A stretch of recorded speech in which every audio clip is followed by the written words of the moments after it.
du programme à l'aide du clavier.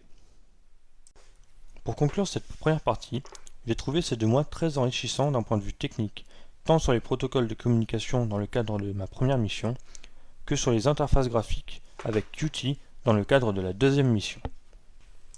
Je tiens donc à remercier mon tuteur Fred Labrosse de m'avoir accueilli et fourni cette opportunité. Je remercie également Minière Davis, assistante administrative du département informatique, pour son aide durant notre recherche de logement et son accompagnement tout au long de ce stage.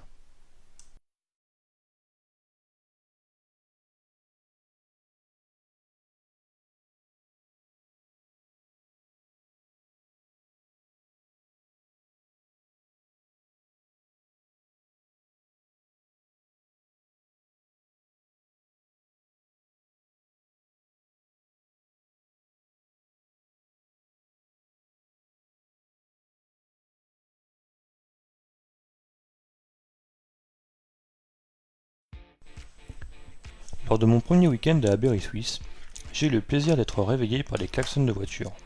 Les gens klaxonnaient en effet pour supporter un petit groupe de manifestants qui protestaient contre le projet de construction d'un centre commercial Tesco et d'un Marks & Spencer. Ce projet avait pour conséquence l'expropriation d'une habitante, la démolition d'un daycare center, d'un parking et de plusieurs maisons. J'ai donc commencé par faire des recherches à propos de ce Tesco et de ce Marks & Spencer. Il s'agit en fait de 2 chaînes de magasins très connues au Royaume-Uni. Or, bien qu'étant la ville la plus grande de la région, Aberystwyth en est dépourvue, les habitants ayant à faire plus d'1 heure de route pour y accéder. Dans un premier temps, j'ai utilisé l'implantation de ces 2 chaînes de magasins afin de prendre conscience des disparités existantes entre le Pays de Galles et le reste du Royaume-Uni. Comme nous le voyons, il y a une très nette différence, le Pays de Galles étant bien moins pourvu en magasins.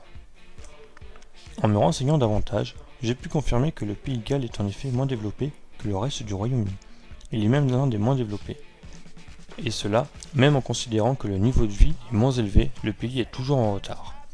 Comme nous pouvons le constater sur ce graphique, où 100% représente la moyenne au Royaume-Uni, le revenu moyen au Pays de Galles a toujours été en deçà. Pire, depuis ces dernières années, cet écart s'est intensifié.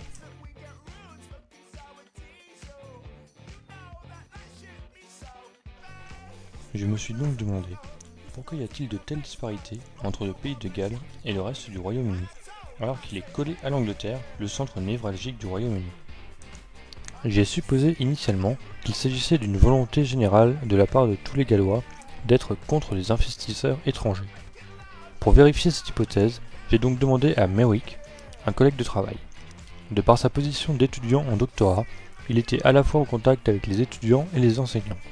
De plus, bien qu'il ne soit pas gallois, il vivait depuis plusieurs années au Pays de Galles, et voyait donc la situation d'un œil objectif. Voici notre interview.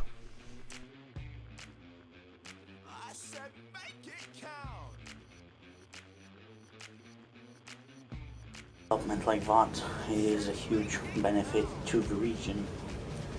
Just keep in mind that in the region we don't have any Tesco at all, or high-end shopping mall.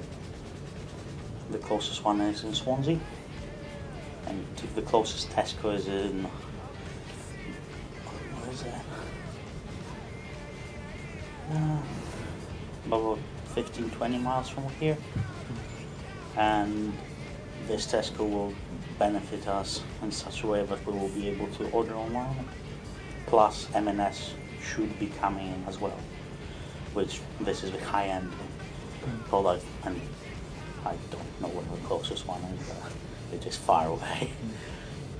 Interesting.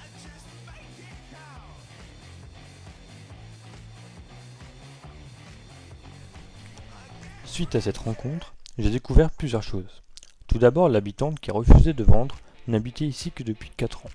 Elle avait reçu plusieurs offres généreuses, dont celle de lui reconstruire sa maison plus loin. Les maisons qui allaient être démolies avaient toutes été rachetées à bon prix, le parking supprimé, lui, serait refait et gratuit. En plus, le daycare center qui allait être lui aussi démoli serait déplacé en ville.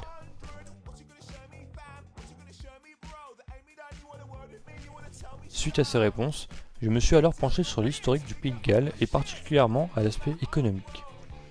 Le Pays de Galles a toujours été un grand fournisseur de charbon et de métaux. Ainsi, les régions du sud du pays devinrent les premiers fournisseurs de fer de la Grande-Bretagne. Les demandes de charbon augmentèrent et dans la première moitié du XIXe siècle, la vente de charbon devient la signature du Pays de Galles, transformant ainsi l'environnement économique et social du sud du pays. C'est la raison pour laquelle de nos jours, ces régions restent les plus développées.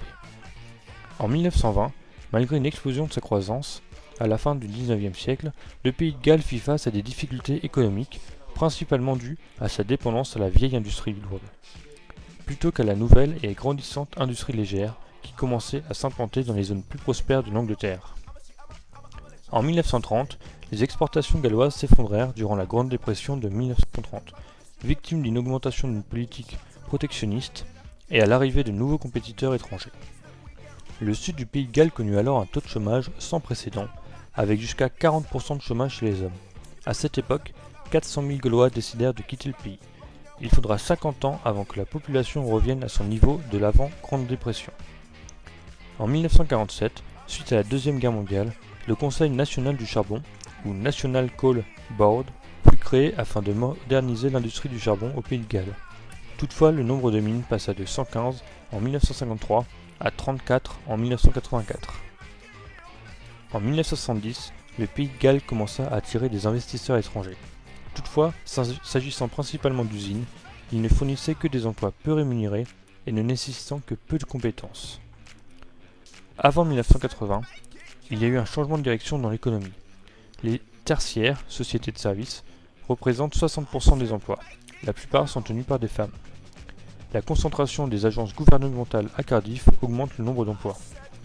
C'est à partir de 1980 qu'il y a la récession du début des années 80, qui a eu l'avantage d'impact sur le Pays de Galles que dans le reste du Royaume-Uni, avec 130 000 emplois perdus en 3 ans.